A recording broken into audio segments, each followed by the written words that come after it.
The back of the envelope serves as a convenient shopping list for the fabric and notions you'll need to make the pattern.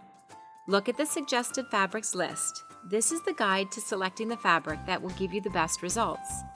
The notions section will list all of the extras you will need to make your garment, like buttons, zippers, seam bindings, snaps, and trims. The yardage chart will tell you how much fabric to buy for the size and view you want to make.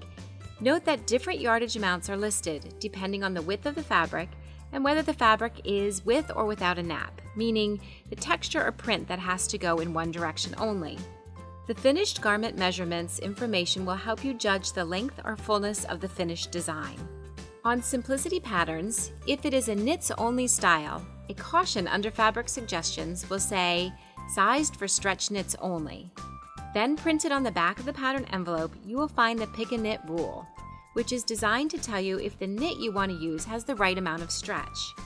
To use the Pick a Knit rule, hold the fabric crosswise at the left edge of the rule on the envelope, and pull on the knit to see if the fabric will easily stretch to the end of the rule. Now let go of the fabric. It should relax to its original size and shape. If the fabric does not have the right stretch and recovery, it's not the right knit for that pattern.